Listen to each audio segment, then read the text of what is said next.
Well, hello and welcome to International Health Partners' second summer seminar. Today, we'll be asking if there is a new role for product donations in the post-COVID-19 world. I am Adele Patterson and I'm CEO of International Health Partners, and I'm delighted to welcome you and our speakers today. To open this afternoon, we have EJ Ashbourne, who is the Executive Director of the Partnership for Quality Medical Donation. She will be exploring how COVID-19 has changed the landscape for product donations. EJ runs PQMD, or the Partnership for Quality Medical Donations, and this is a unique alliance of non-profit and corporate organisations committed to bringing measurable health impacts to underserved communities. International Health Partners is one of over 40 members of PQMD, and we're also delighted that quite a few of the other PQMD members are joining us here this afternoon. Thank you. Welcome, EJ. Thank you. Mark Redpath from Janssen will be walking us through the processes behind an effective product donations programme before, during and after COVID-19. Mark has spoken at several of our Sharing Best Practice workshops, and Janssen in the UK has been one of IHP's longest supporting corporate partners. In addition to his day job at Janssen, Mark also oversees the UK and European product donation programme for Janssen, and he co-authored IHP's Guide to Product Donations. Thanks for agreeing to speak today, Mark. It's all right. Finally, I'm delighted to meet and to welcome Marissa Pledger from Foundation POMD, one of IHP's newest in-country partners. Based in the Democratic Republic of the Congo, the Foundation supports the work of the Nobel Peace Prize laureate, Dr. Denis Mukwege, and his team in Bukavu, in the Democratic Republic of the Congo. The hospital specialises in treating survivors of sexual violence, and recently it's also taken on responsibility as the COVID Centre for the province of South Kivu. Welcome, Marissa, and we look forward to hearing more from you about the importance of product donations at this unique time. Before I let this esteemed group of speakers loose on Zoom, a couple of quick points from me. As I mentioned, this is the second summer webinar. The first looked at the power of partnerships and brought together speakers from GSK, the Wellcome Trust, and one of our other partners, Project Hope. We heard from Wellcome about the wider global health impacts of COVID-19, and we heard from Alex Harris that it's estimated or predicted that COVID-19 could potentially double the number of malaria deaths in sub-Saharan Africa in 2020 compared with 2018. We heard that there will be an estimated additional 6.3 million cases of TB and 1.4 million TB deaths between now and 2025. But we also heard encouraging news that partnership between global health organisations to accelerate collaboration to ensure that we develop, produce and equitably distribute COVID-19 test treatments and vaccines globally. That work is proceeding at pace, and in Alex Harris's view, that's probably the biggest hope that we can have as a global community during this time. He said there seems to be a groundswell of solidarity that was sorely lacking in the first months of COVID-19. Claire Hitchcock from GSK confirmed that this is indeed a time of unprecedented collaboration, citing the project between GSK and Sanofi as just one example of many collaborations. She said, "I would never have thought that this kind of collaboration would have been possible." Finally, Tom Cotter from Project Hope highlighted the need for real partnerships to enable access to resources. COVID-19, he said, has accelerated the need towards localization. The old models of humanitarian assistance and international development have to change. He said, we need to put resources close to people that need them. We need to decentralize and create a new model. If you're interested in seeing more of this first webinar, please visit our website at www.ihpuk.org, And when you visit the events section, you'll be able to access the webinar and the resources that were shared afterwards. So today we'll be looking at the role for product donations, and Lydia, please share my slides. Thankfully, the speakers from the last session laid some great foundations for this discussion that we're going to be having today. You can hear that Alex Harris was saying about the unique contribution that gifts in kind can have at this very crucial time. With huge and large-scale disruption to routine health services declining, and attendance at health facilities and disrupted medical supplies, access to medicine for the poor is more important than ever, and he feels that gifts in kind have a critically important role to play. Next slide, please. Tom spoke a little bit about the strategic use of gifts in kind at Project Hope. IHP is a key partner, and we use gifts in kind very strategically to build our capacity, whether it is in surging or cost saving for partners on the ground who've been affected by disasters. So it's a great link between the two seminars. A little bit about IHP for those of you who aren't so familiar with IHP, and I won't be too much longer because I know that we want to get started. International Health Partners is a UK-based charity, and we exist to help disaster-hit and vulnerable communities so they can access the long-dated, first-quality medicines and healthcare products that they need. Next slide, please. We see ourselves as a bridge. We enable access. We enable demand to be met with high-quality, needed and effective medicines. We ensure that the right medicines get to the right people at the right time. Next slide, please. IHP is a small team, and as we heard in the last seminar, we're fully dependent on partnerships. We have a huge network of long-term and generous supporters across the healthcare space. Partnerships enable us to be effective, and already our team of 12 this year have delivered 4.4 million treatments. Next slide. As well as partnerships and as well as delivering products to 31 countries this year, we've also developed some unique tools to enable us to work effectively and efficiently, such as something like our online donation system, and there's a screenshot from it here. If you are a charity managing product donations across a range of locations and from a variety of donors, or if you're a company looking to increase the efficiency and traceability of the product donations that you're making, we'd be delighted to provide you with a demonstration of the system that we're making available to other people in this gifts in kind space. Now back to the main event, and I'm delighted to hand over to EJ, who will take us through how COVID-19 has changed the landscapes for product donations. Thank you, EJ. Thank you. Thank you very much, Adele. And Lydia has kindly offered to drive my slides. So do you want to bring them up on the screen?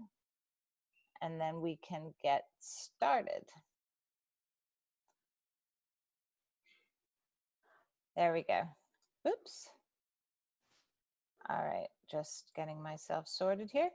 All right, thank you very much. So you can go to the first slide. So again, Adele, I'm really honored to be able to be here today and to represent the organization Partnership for Quality Medical Donations. As Adele said, we are a coalition of 41 companies and NGOs that do global donations. Can you go to the next slide?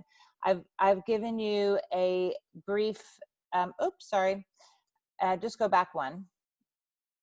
Sorry, there we go. So our mission and vision, as I think Adele mentioned, is to develop and champion high standards in medical quality donations. And our vision is to inspire excellence in medical product donation and service delivery for universal access. Next slide, please. So here is the full group of our members, and this actually doesn't only represent the members of PQMD, but if you think of each one of these organizations with their multitude of partners around the world, we really do cover the world, and it's estimated that approximately $2.5 to $3 billion of products, cash, and drugs around the world are given to communities in need that are addressing 5 different areas of work, our 5 pillars, which are humanitarian assistance, health system strengthening, disaster response and pandemic preparedness, which is of course what we're going to be talking about today, our guidelines, which is our foundational document, which is guidelines for ensuring quality donations get to communities and countries around the world in cooperation with WHO and many other organizations. And then we have a knowledge and innovation arm, which one of our major products is called Measuring for Success, which is looking at how we know that we're making a difference in the communities in which we're working, how do we measure it, and how does each individual organization determine that they're having the greatest possible impact. So we're very excited about that project. And I'll give you a little bit more information at the end of this so that you can follow up on some of the work that we're doing around the world and see if it's things that you might be interested in participating in. And we welcome we welcome everybody to engage with us. And again, IHP is one of our major partners, and we're very excited to be invited to be part of this webinar. And go to the next slide, please. And so Adele had asked me if I could really talk about the trends that are happening in global donations. And I brought it, and I have to say that it was a little bit of a challenge because there are so many things happening, and it's almost a daily experience that something new is coming up, or some new pressure is being placed on a community, or some new challenge is being addressed by one of our partners or by the global community at large. And so I tried to break it down into three different questions. So what trends have emerged for product donations during COVID-19? How will these trends impact the product donation community? And was COVID a catalyst for change, or was change already coming? And so I will try and address these questions. I am going to do it in a somewhat of abbreviated fashion. So there are plenty more. I'm just trying to pull out some of the key areas that I think would be useful for discussion. And then I think Mark and Lydia will also be talking about similar things. So hopefully by the end of this webinar, you'll have sort of a good picture of where we think donations are going. I'm also going to show you at the end, I'm going to show you throughout some of the really excellent work that our members are doing to kind of represent the kind of effort that is being put out there. Yep, next slide, that's good. So the first question is what trends have emerged? As you can imagine, and as you well know, COVID-19, of course, has affected the poor disproportionately. And so the poor and the people who have limited access to products in general were always the clients of PQMD and continue to be. So unfortunately, that has not changed. So and the other thing is that COVID-19 is in fact a global pandemic, but PQMD and all of its members have regularly respond to urgent requests, whether they are national or regional disasters like Maria, for example. And we really thought in 2017 that we had every single resource stretched to the maximum, and that that it was a whole new day when we had that hurricane, and the whole region of the world was so massively affected, simultaneous, as you recall, with a whole bunch of other disasters. We figure there were about 17 or 18 disasters happening simultaneously. And we thought, wow, look what we've done. This is a whole new day. This is involving so many new people. Little did we know that COVID-19 was around the corner to really show us what a global tragedy could actually do. So when COVID started, of course, we responded the way that we always do, and we had requests from governments around the world, and we had thought actually that was an epidemic over there and not here. And so we responded by sending out product and very normally, getting the needs list from the governments and marshaling our resources, and organizations and companies were contributing. And that was the first wave of donations. And then all of a sudden, we recognized that, in fact, it was here, and it became very local. So then there was the challenge of how do we respond locally and also keep resources going globally. And there were some very big challenges regarding the supply chain, the logistics, the regulations that were involved, and the fact that there were new manufacturers coming up of PPEs that were unvetted. And so that would be a situation that we wouldn't normally be in. And then, of course, there were these price wars that started, where people started to jack up prices for all the products that everybody needed all over the world. So that was something that was fairly new. It was something that was unusual, and that has taken some getting used to, and also getting our arms around it so that we can open the lines of communication in such a way that we can really thwart the kind of bad behavior that was going on. And then it was also important that companies and NGOs really pivot their way that they were addressing needs, mostly because everybody was actually responding domestically and needed to address the situation in their own region, and local regulations were often mandating what could and couldn't be shipped. And so there was a real push to make sure that there was a rationalization of regulatory environments, so that we could actually not only address the situations in our own backyard, but continue to support the global community that still needed our assistance. And then the other thing that was a sort of an imbalance, we have always sort of led with product and resources. And it was clear that cash was going to be critical in this particular situation. So large-scale donations of cash, specifically for affected communities, so they could actually support their own facilities, purchase their own PPEs as where they were. Of course, there also started to be significant workforce gaps, because a number of the NGOs, or many of the NGOs, had to pull out their international staff. And so there was all of a sudden a recognition that now the local community was going to have to manage without the international oversight or the international contributions, not even oversight. So there were some things that became apparent that were really necessary. And particularly, there was a need for cash when it came to diagnostics, vaccines, and therapeutics. And I'm happy to say that many of the companies within PQMD, and certainly more outside as well, but even within PQMD, they have allocated hundreds of millions of dollars of support for R&D and capacity building and community support and health worker training and more.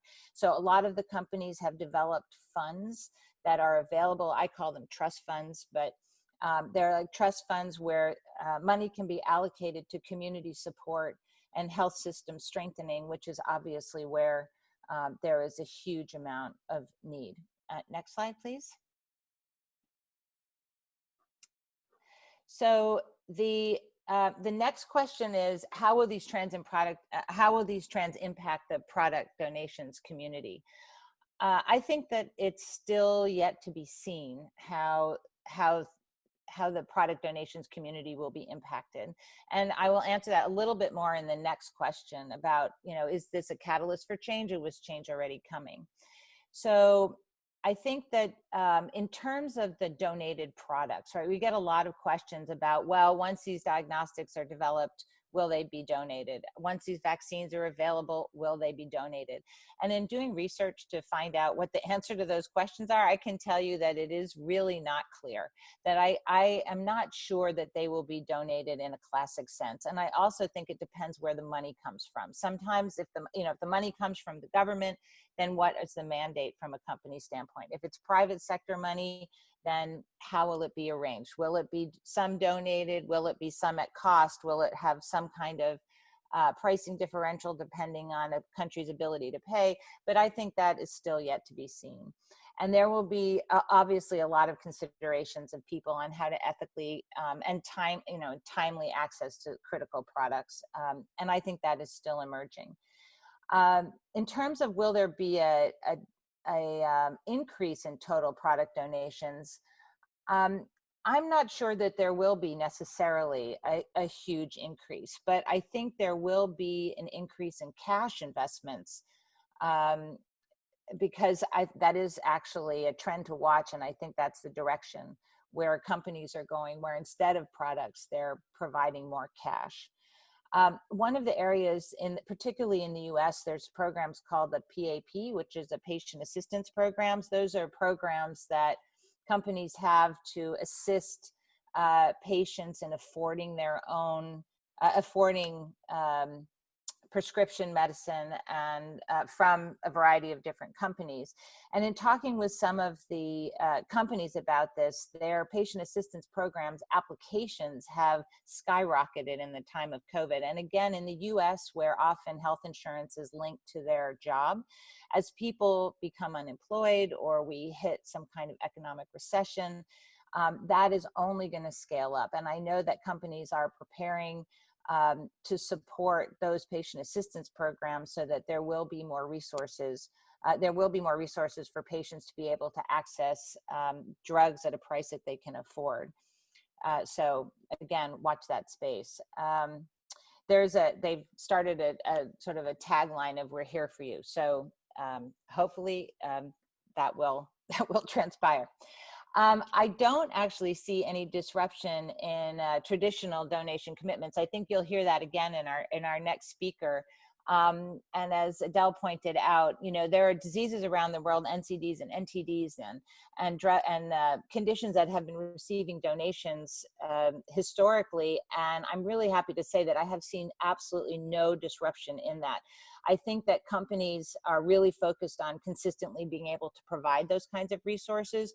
Where there is a challenge is what I mentioned before, and that is that the international staff of many of these international nonprofits have actually had to withdraw or shift locations. And so there is some disruption in how those products are delivered and how they're actually used. But I have faith that everybody is going to be figuring that out. But I haven't, in terms of the availability of the products, I don't see that there is a disruption there. In terms of the supply chain and the ability to deliver on the ground, I think that's something that is under discussion. And there still remains to be seen whether or not there'll be a shortage of products, and if there'll be a shortage of ingredients based on global need, depending on what it is they're producing. National stockpiling, arguably effective in the need for consideration in donations. I think people are still pre-positioning product around the world. And because so many organizations did have to pull their staff back, it did expose the weaknesses of health systems and clarified the gap in health resources and facilitated a sharp focus on how to address the fragility and inadequacies of health systems. Next slide, please. So the final question was COVID a catalyst for change, or was change already coming? I'm going to just posit the answer to that as yes. I think change was already coming, because donations have always meant to be a stopgap measure. They were never meant to be a response. They were never meant to be a solution. They were always meant to be a bridge, as Adele said earlier, being a bridge to better health systems, countries' capacity to be able to manage themselves. And I for one feel it's really, really critical that there's no response to access to quality healthcare unless the country is in the driver's seat and the country is really taking the lead. So I do think there is a smartening of donations, and that companies are being more strategic about their donations. I think companies are providing less produce to give, but where it's happening, it is more targeted. So you see quite a bit more in the rare disease area, but also companies are really looking at long-term commitments to individual disease states, and then figuring out how to buoy those donation programs through capacity building programs and providing more resources for the country to be able to hopefully eventually be able to manage the programs themselves. So I think that's definitely a trend. Quality products and donation practices were always a trend. Of course, that's a founding principle of PQMD, so very excited about that. As Adele also pointed out, trusted partners are absolutely critical in every one of these areas of trend, from COVID and everything else. Partnerships are absolutely critical. I do think that you do see a move towards more strategic partners, fewer operational partners, but a much deeper relationship with those between the public and private sector and also the NGOs. So in terms of logistics and coordination, in general context, the world is getting smaller, and there's no better example than COVID to kind of make you feel that every single day. But obviously any disaster or major event affects the cost of shipping and coordination of available products. So I think supply chain and the security of a supply chain is something that is absolutely key. And then, of course, there was always going to be a focus on capacity building, focus on health systems, training of health workers, and partnerships. So I think those changes were already in the works, and so I think COVID has been a catalyst to perhaps speed it up even more. Next slide, please. And so my final question is, can the donation community be catalytic in truly transforming fragile health systems into resilient ones? And again, sort of put the country in the driver's seat. And I say absolutely. And I think it will be through products, capacity building, focus on health systems, training of health workers, and partnerships. Okay, so now I'll just very quickly, I just want to show you some of the really amazing work that our partners are doing to kind of just put some meat onto what I was talking about. So you can go to the next slide. So the first slide I have, and this, I'm going to go through this very quickly. The first slide I have is from Operation Smile. So I've asked each one of these organizations to put together a brief slide on their COVID response. And to be just very general about it. So this is one specific area of their response. I assure you they're working in many, many other areas, but this is the kind of work. So they're supporting healthcare workers in hospitals. They focus on surgical support. So obviously that means a lot of PPE, and this is what they are doing. And they are distributing worldwide as well as helping in the United States. So I think it's very exciting. And of course, telehealth services is something that has seen a resurgence, specifically because of COVID. It was always there. It's just become ever more important. Okay, next slide, please. Here's our beloved IHP. So IHP, of course, has been working with a lot of therapeutics. I mean, I love to see 31 countries. And 39 shipments. So again, working globally, not only in their own backyard, continuing to support the global response. The other thing is that they also are supporting the supply chain and have figured out how to get products to where they needed to be around the world, despite all of the trends that I had mentioned earlier. So very exciting. And then also, as every organization is doing, delivering massive PPEs to people who need it, because in a health setting, it's very hard to work in this particular situation without the necessary protective equipment. Okay, next slide. So here's AmeriCares. AmeriCares is another organization that has done a significant amount of work in response to COVID. So they have 8 million, they've done 8 million units of protective equipment around the world. The reason I wanted to show you a slide about AmeriCares is because one of the things that they're focused on is the WASH program. So the hygiene and sanitation, obviously, and clean water is something that is very critical in this scenario. And I think that there are a number of organizations that are supporting WASH. It's the fact that COVID you can be protected somewhat from COVID by washing your hands repeatedly, but you need to have water and soap to be able to do that in a situation that would allow you to provided. So I think that's an extremely important component of the programs that they're doing, but also you can see the quantities that they have distributed, not only in the United States, but also around the world. Next slide, please. Direct relief. I wanted to show you this slide because direct relief also is has a huge amount of product and support that they offer, not only in the US, but around the world. But also just take note, there's close to $600 million, sorry, $600,000 of,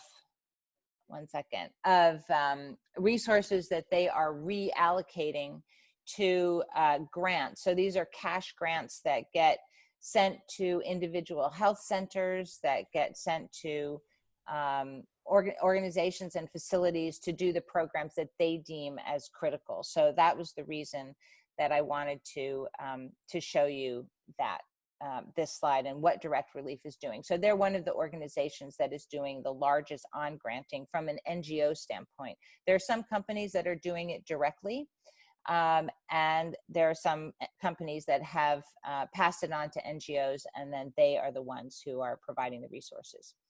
And next slide, please.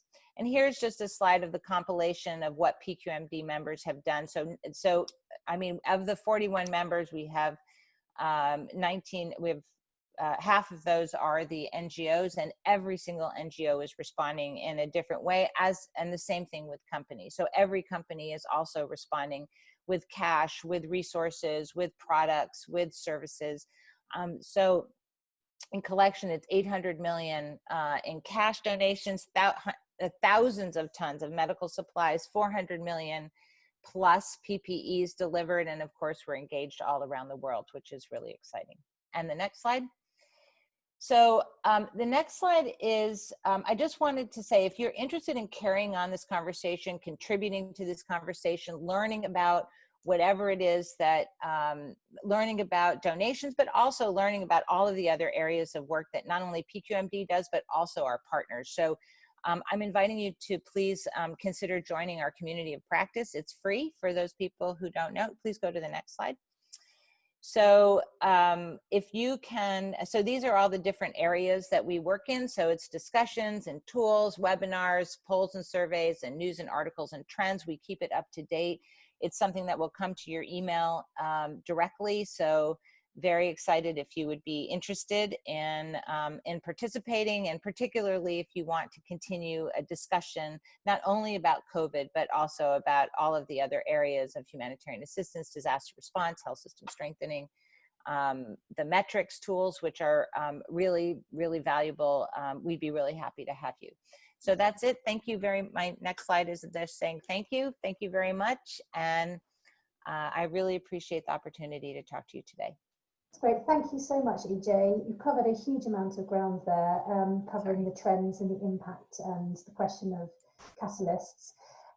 It's great for IHP to be part of this network, and I think one of the things that EJ has been really keen to do while she's been at the helm of PQMD is to broaden the conversation. So we're not just talking about the mechanics of product donations, it's recognizing the unique contribution that product donations make, but within a larger spectrum as well. So it's wonderful to hear about the health system strengthening, the training of the healthcare workers, and some really fantastic partnerships that are being highlighted there. I mean, amazing, $800 million, you're saying, in terms of cash, incredible. So, you know, it's great to be part of this network. And as EJ was saying, if you want to continue the conversations, do join up with the community of practice.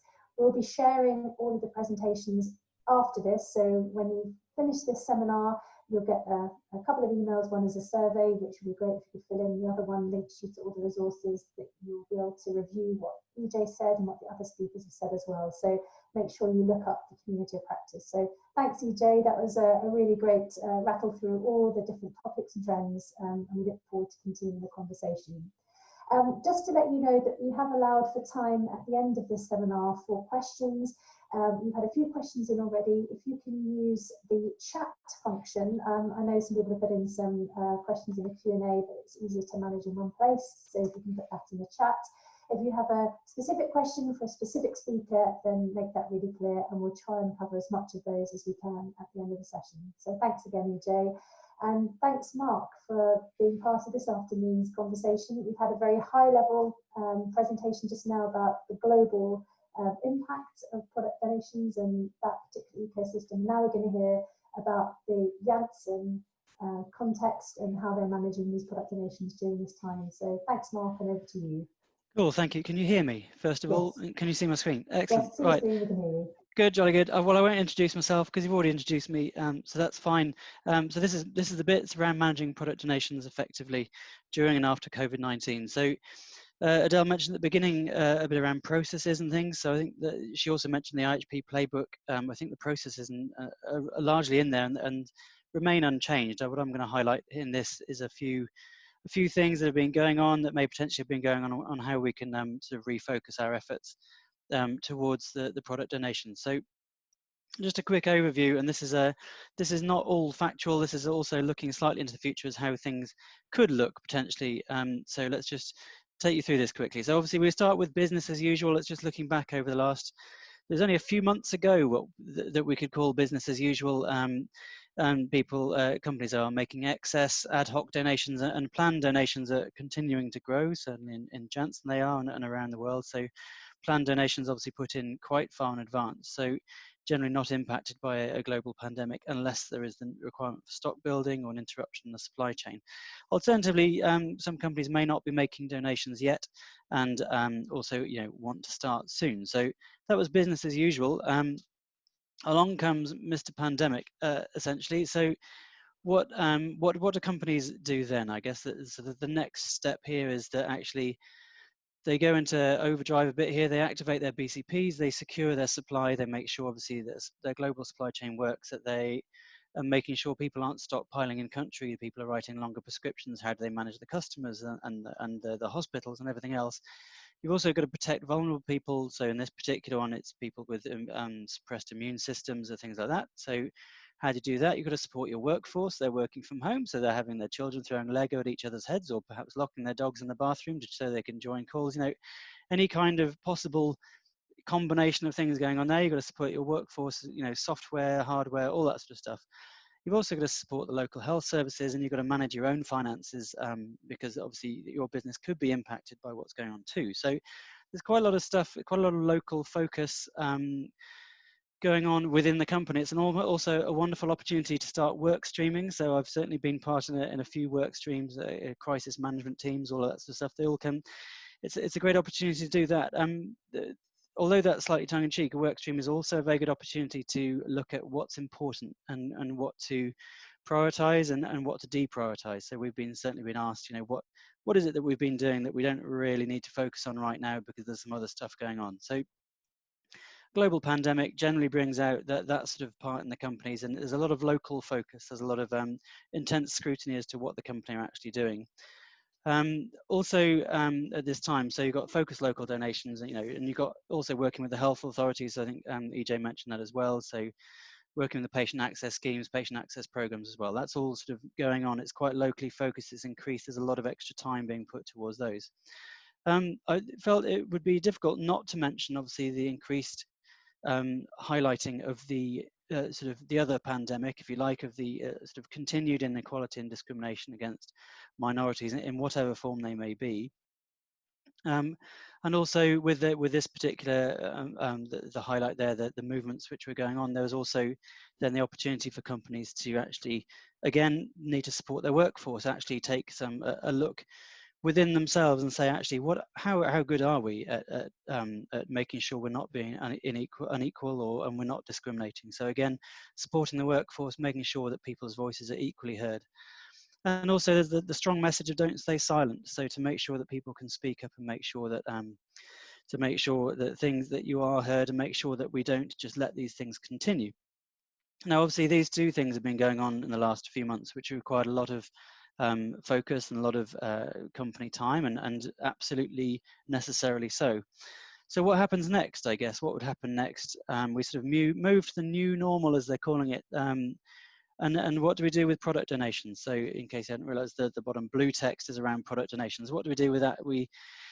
we try to pick up from the old normal. What were we doing before? Let's try to pick it up. We need to reprioritize this. If we've deprioritized it, we need to re-energize the donations, because a lot of our time and effort has been focused on other things in the last however long, and we need to try to find some space in this new normal. What have we said should be a priority in the new normal, and how should we be looking at this? So potentially, what may have happened during that time is that actually product donations have been shelved to some extent, because of it takes some time, it takes some effort. Excess donations, particularly, or planned donations, hopefully should already be in there, but excess donations can potentially sometimes be deprioritized when there is a lot of time and energy focused on other things going on. Well, actually, what I'd like to say here really is, when you're looking at, so we've got to look at the new normal. So what's going to be next? And so we've got to shape the new normal. I think it's an opportunity now. We're in the kind of middle of this global pandemic, a lot of highlight on a lot of internal focus from companies. So what do we do? What do we do next? So just check my watch, make sure I'm not babbling on. So business as usual, actually, with product donations, we were already securing supply for countries, underdeveloped countries where there was a need which couldn't be met with the local sort of finances and what have you. We're already protecting vulnerable people, again, in developing countries, in places where there is no access to even basic medicine. By donating products, we're already supporting the workforce with our CSR opportunities for people to give back to the global community. We're already supporting health services in all sorts of different countries, internationally and everywhere, and making sure that we were able to support those people with excess product, with planned donations, with repurposing what may otherwise have been destroyed. And also we were helping people manage their own finances. So by creating a saving, so by donating a product, they're able to build new wards, build additions to the hospitals, etc. So actually, by doing product donations, all those things that a company may look to in response to a disaster, we're already doing in the face of the sort of continued global issues that we face. And so actually we were already doing those. So when it comes to global pandemic, there's obviously, we hear there's an increasing need, and there's all sorts of things going on, and that sounds pretty familiar to us, I would say, from a product donations point of view, because we've already been doing that for such a long time. And I think the question then, in your objectives, in your coming from leadership, is what do we deprioritize? Do we deprioritize product donations, I guess, could be a question that we face. And I think for me, absolutely not. And I think we take some messaging from the recent highlighting of inequality and discrimination, and we don't stay silent about this, because we're supporting a lot of people around the world. We're supporting a lot of health services. We absolutely shouldn't deprioritize. In fact, now is a good opportunity to really put some more focus onto it, especially with all the local focus. So if we look at what we can do, so what can we do about this? And this is just going through a little bit of my reflections on this. So don't deprioritize donations. I guess that's a fairly essential message. So all the support for it still exists, and all the reasons for it still exist. In fact, it's probably more required now than ever before. So it's certainly not a reason to deprioritize it. Also, in terms of processes and stuff like that, so we have a process playbook if you haven't been donating yet, or you're getting into the donation sphere. So with the response to COVID-19, are the right departments already working together? So is the comms team, the legal team, and the HCC team, are they already working together in managing some of this? And is this an opportunity to say, look, we also have a responsibility to the global community, and we can help them out doing this? There's also a bit around communicating and sort of celebrating what we're doing. So I've recently, where I work, there's been quite a flurry of activity to find out, what have we done for COVID-19? What have we been doing for this? What have we been doing for that? So actually, I think part of that response is not just local. We should say, well, actually, we've been supporting these communities here. We've been supporting this program here. We've been supporting these patients here. So we should make sure that that's part of the key message that's going back out to the business when they focus on COVID-19. It's not just the local stuff, even though it's equally as important as we face this situation. And it's not like it's stopped yet, is it? I mean, it's getting worse and carrying on. So we need to make sure that we celebrate what we're doing and continue to do that. And again, EJ mentioned this as well. We need to build and extend key partnerships. Again, because without these partnerships, these things wouldn't be possible. So this is kind of where I come to IHP, and we've mentioned AmeriCares and Direct Relief and other partners as well. For me, our biggest partner is IHP.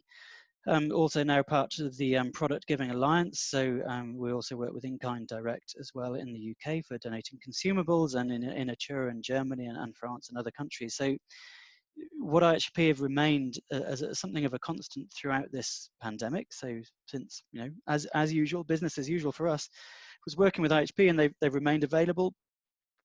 They've remained committed to making sure that people receive medicines in underdeveloped countries, and they remained agile. So a few examples of that for me, and these are just literally the last few parts of the presentation.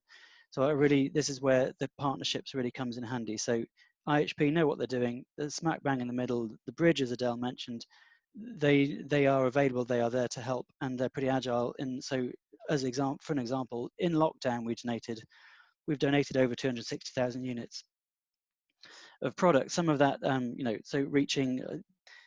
Well, the IHP talking treatments, I talking people, but we're talking like well over 1 million people benefiting from those donations that we've made during lockdown. So it's not impossible. Actually, we should celebrate that at the same time. There's also a global program that was being run, that WHO focus turned to COVID-19 vaccines, etc., etc. So IHP have actually been able to step in and help in the running of that global program, which you know, had we not had that partnership, or we not built that partnership, then we would not have been able to do that. And there was the budget there, the product there, etc., etc. So again, able to cover all of that. And at the same time, so we've continued our oncology donations. They've continued throughout lockdown, throughout all of this crisis. We've been able to continue doing that, and we've been able to continue doing it with IHP. So again, I guess the key messages for me are, we really need to make sure donations are still a priority, because actually the need is still there. It hasn't changed. If anything, it's getting worse.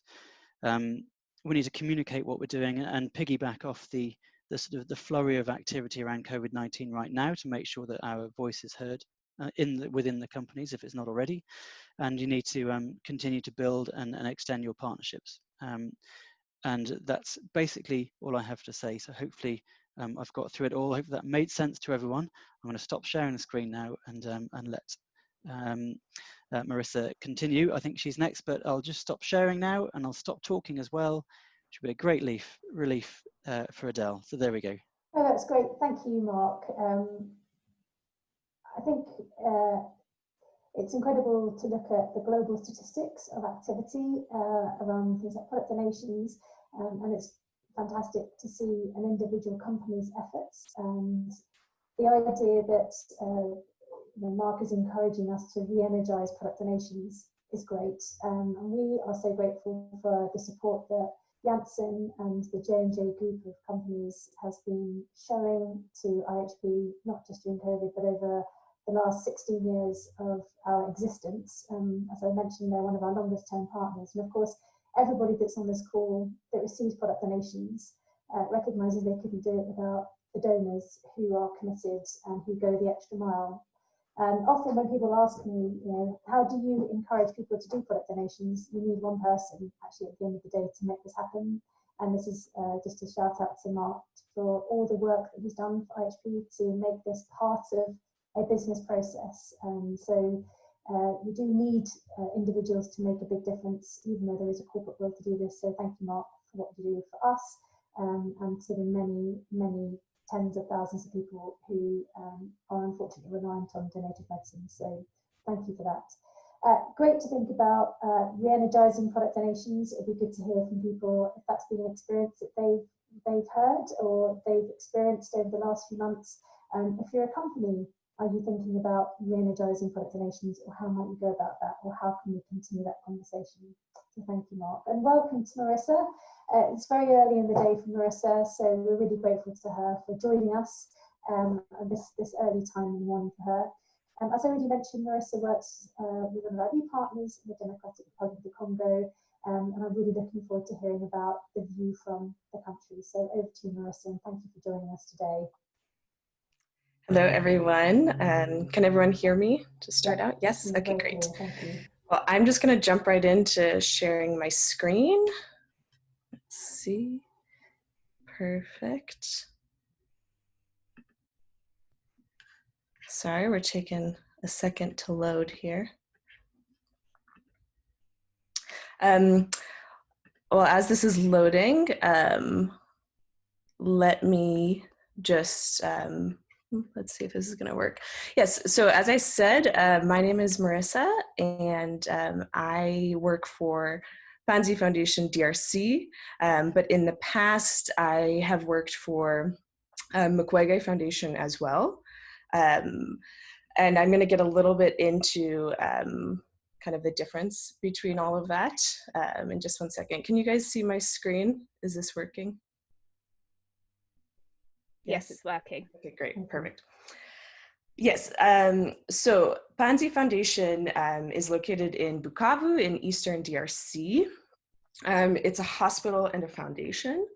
And that's a little bit complicated. It's basically due to politics within the Congolese state, because the foundation provides a little bit more than what a hospital is allowed to provide in Congo. In Congo, a hospital is only allowed to provide medical care and psychosocial care, and we like to go above and beyond for our beneficiaries and for our survivors, and so the foundation is the other aspect of that. A little bit of history. We were created by Dr. Denis Mukwege. He created the hospital and later the foundation. He has been awarded a number of prizes around the world over the past 2 decades for his work in Eastern Congo.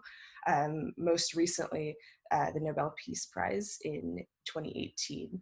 And mainly he receives these awards because he's really outspoken about what's happening. And if anyone has followed what's happened in Eastern Congo, there were a lot of people that were silent for many, many years, including the government of Congo, and not only silent, but they explicitly denied it. And so Mukwege has put his life at risk to expose what has happened to women and children over the past 2 years. There have been multiple assassination attempts on his life for speaking out against this, so much so that he is always protected by UN security when he is in the Congo. And regardless of that, he still continues to do what he does to this day. I can say from working there, he still continues to treat patients. He still continues to do surgeries. He's not a normal, I would say, famous person because he still likes to do everything that is quite normal. And I forgot to say this at the beginning, but usually I'm based in Bukavu. I got evacuated because of the COVID pandemic, so I'm now in Denver, Colorado. Yes, so this is a picture of POMD Hospital from above. The river that you see on the left is the Ruzizi River, which is the divide between Congo and Rwanda. POMD Hospital is this kind of mix of buildings that you can see on the bottom right. It's a really large hospital for the Congo, I can tell you, and it's really, really well equipped. I don't know if anyone saw any of the statistics coming out about the African continent for COVID, but there's supposedly an average of 11 ventilators per country in the Congo, and at POMD we have 17. And so we have more ventilators than the entire capital of Kinshasa does. And that's just to say that we have some really good partners that over the years have provided us with amazing resources that usually don't exist to the Congolese population.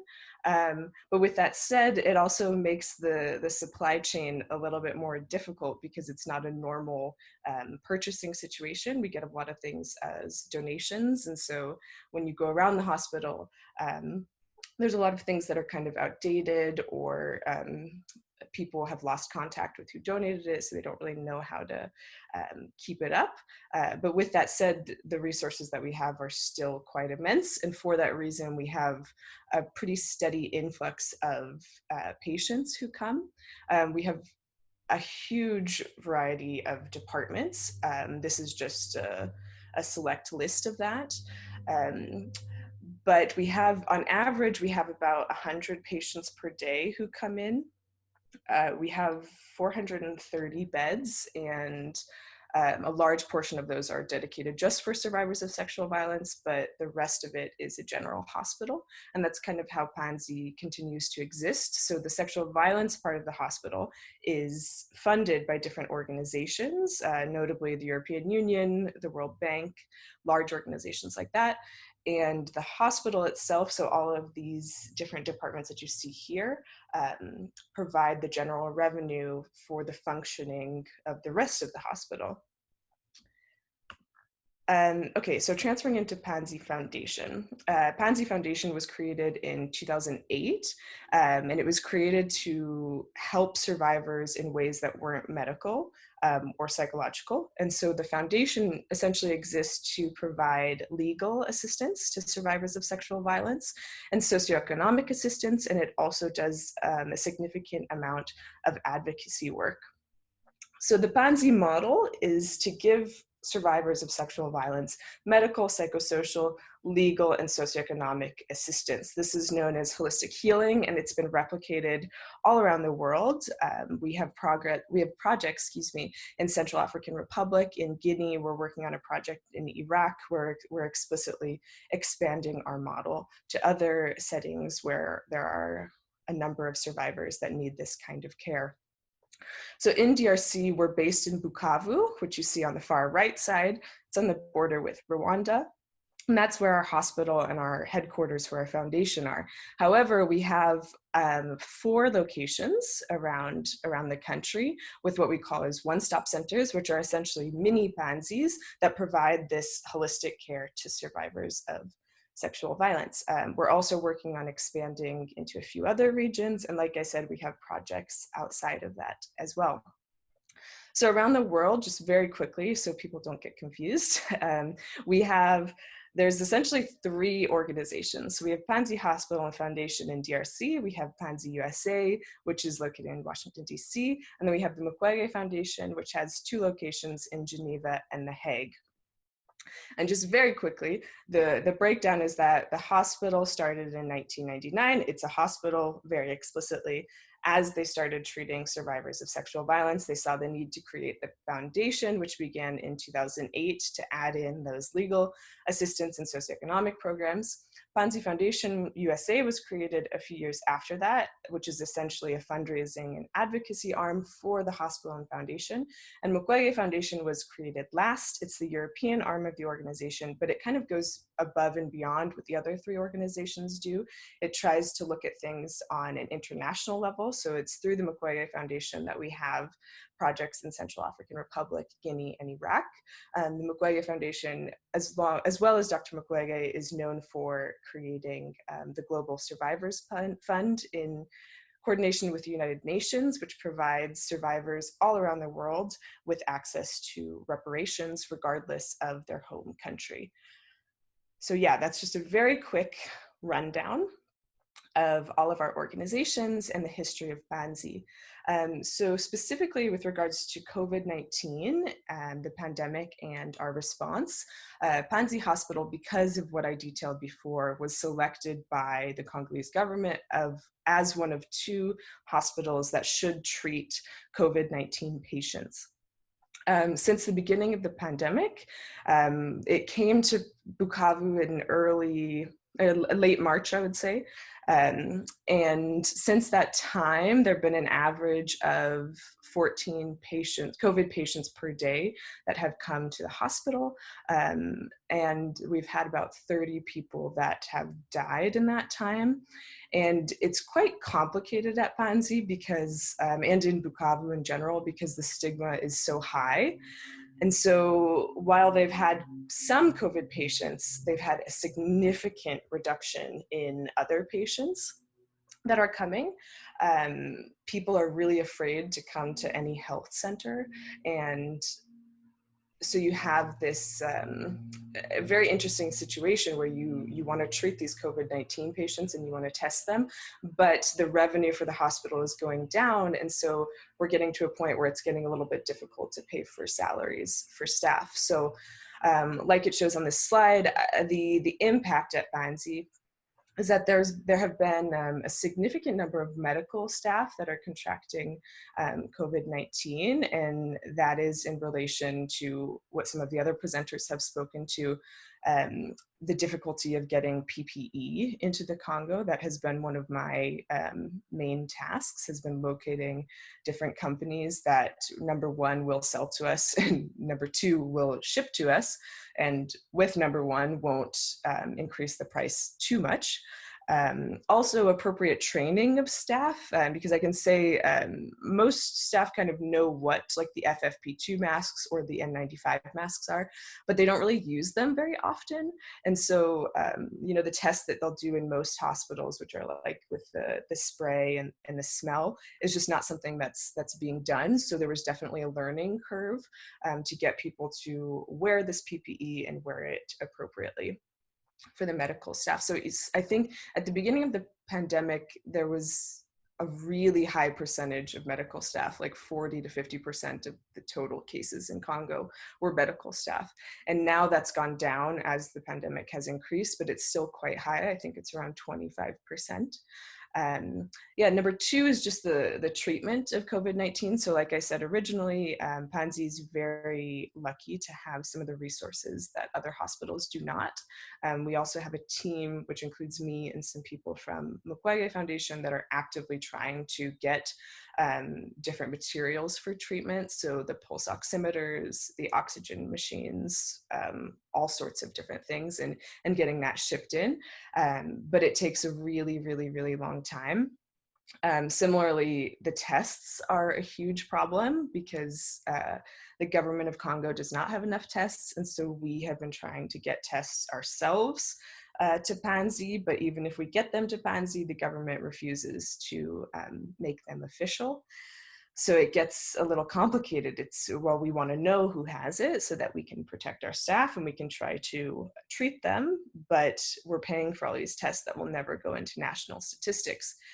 So with the treatment of COVID, there's a host of problems, mainly in getting materials to PANSI, which can be complicated. Like I alluded to a few minutes before, the continued care for other patients is still a concern because people, number one, aren't coming, which leads to my fourth point. And number two, making sure that the hospital is kind of divided in a way that keeps other patients safe and make sure that people know that they're safe is very difficult. So finally, like I said before, the number of people who are actually coming to PANSI has decreased significantly, so much so that we have reached out to our donors to help us cover the cost of salaries, because if nurses and doctors and other medical personnel are not receiving salaries, they obviously don't really want to come to work, which is going to make the pandemic even worse.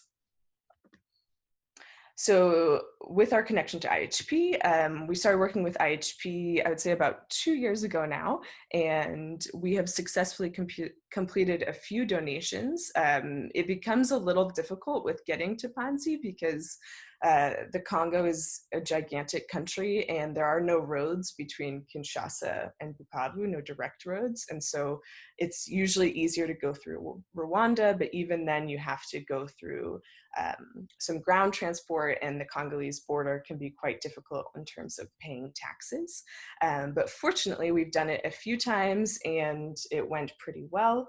Most recently, we received a very large shipment of essential health packs to cover our medicines during the pandemic. Congo in regular times is difficult to get the medicines that you need, but during COVID times, especially with border closures and the decrease in flights across the African continent, all supplies in Eastern Congo, from medical supplies to just regular food, are significantly diminished. So these essential health packs have allowed us to keep our pharmacy pretty well stocked during this time. And hopefully for a little while longer. So yeah, I mean, I just want to end with a thank you to IHP for everything that they have done for us in recent years, I can say now. And we're excited about continuing the partnership and finding other ways that we can assist PANSI during this time. Thank you so much, Marissa. That is a fascinating and inspiring presentation on the work that you're doing in really difficult circumstances. And it's nice to be able to connect Marissa to one of our corporate donors who is a regular contributor to the Central Health Pack programme. So it's nice to make these connections. So thank you. Marissa, I think we're going to switch on all the other speakers now as well, but just as we're doing that, you've spoken a little bit about the difficulties in accessing, buying, procuring products. Do donated products present some benefits that some of the other products don't give you as an organisation? It'd be good to hear a little bit about that. Yeah, and I, full disclosure, I'm not a medical professional, so my knowledge about this is a little limited, but I do know that number one, the quality of some of the medicines that we receive, or that not that we receive, but that we purchase in Congo are not to the standard that our doctors usually like, so much so that they'll give you specific instructions on your prescription sheet that tells you where to go to buy what you need to buy, because we either can't access it or there's certain regulations, as all of you know, about what you can sell, because POMD it's not a private hospital, it's still part of the state. And so they kind of go around and tell you where you have to buy these things or when you have to buy them, when it's going to come in. And so getting things that are donated that are of a quality that our doctors approve of and support already kind of eliminates that weird gymnastics process that a lot of patients are asked to do. Yeah, on top of that, our patients don't pay for it, right? Which is great. And POMD, one thing that I didn't say, and I'm not sure if you could tell from the aerial photos, that POMD is in kind of the refugee IDP, internally displaced person settlement of Bukavu. So it's on the outskirts, and it mainly treats people who are underserved. And so a lot of our patients don't necessarily always have the ability to pay for care. Our survivors do not pay for anything. Those are fully covered by other donors. But the people who come in for regular care do have to pay, and that can be quite a challenge for sure. Thank you. That's good to hear that the products that you're receiving are of good quality.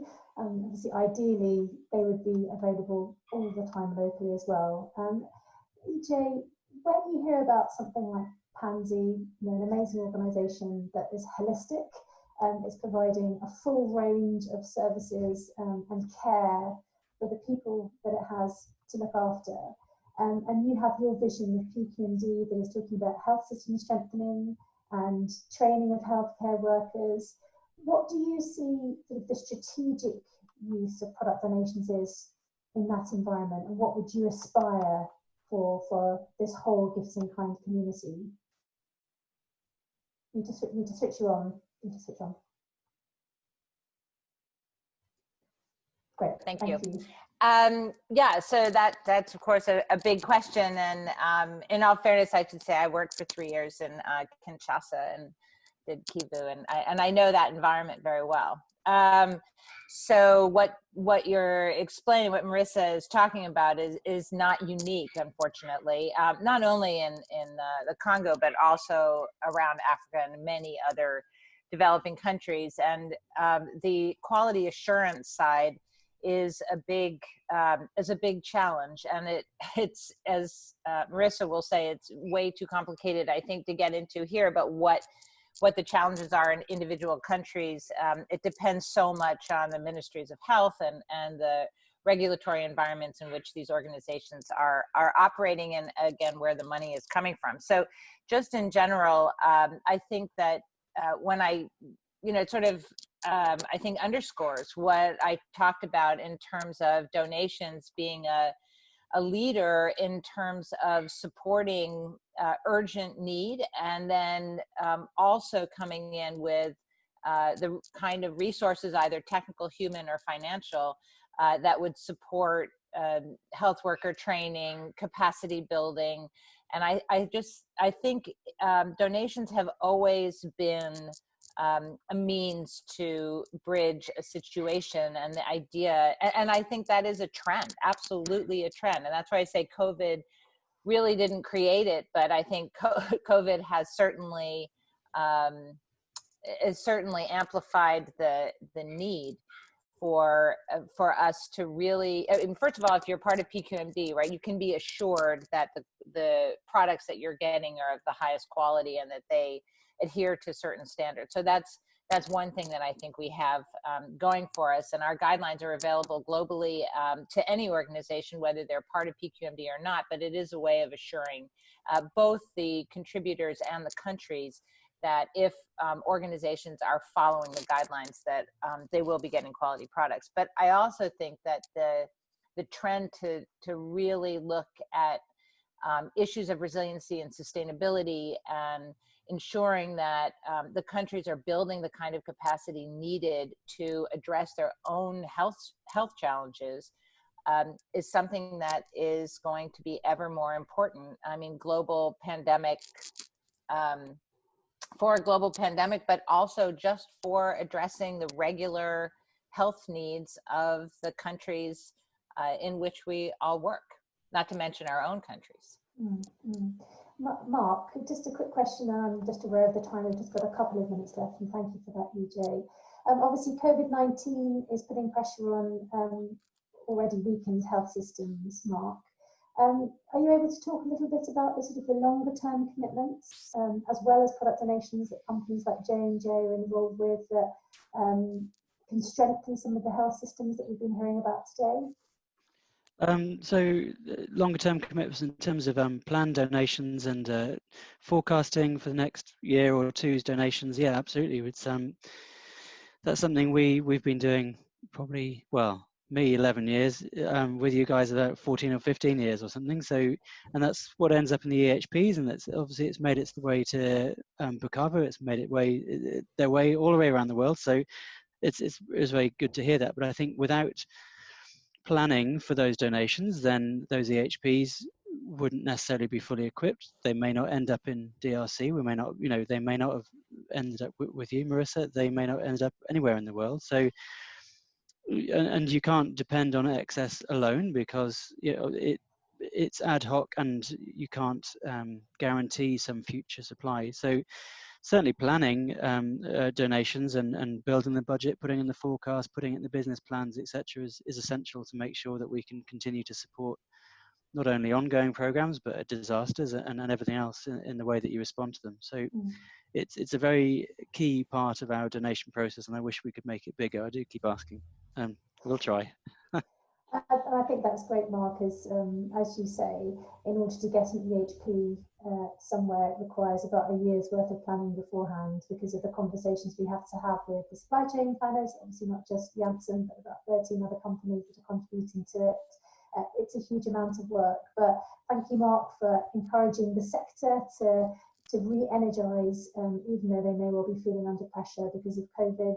And it's just fantastic to be able to have each of you here representing a different part of the product donations ecosystem, which is vast and connected and making a really big difference. And I really hope that everyone's encouraged, that people are continuing to ask questions. So the kind of questions that PQMD and others are asking around, what's the future? How do you make this sustainable? How do you make sure that the frontline workers, who are the ones that are risking their lives, as we hear increasingly because of COVID, are fully equipped, trained and ready to deliver the healthcare that everybody's entitled to? So big questions. It's regrettable that we've got such a short amount of time together, but thank you everybody for joining us today.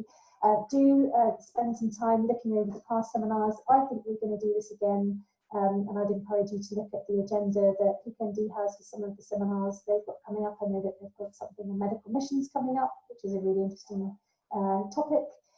So not much more for me to say now, apart from thank you to everybody for being part of this. Thank you to our speakers. Thank you to Marissa, Mark and EJ.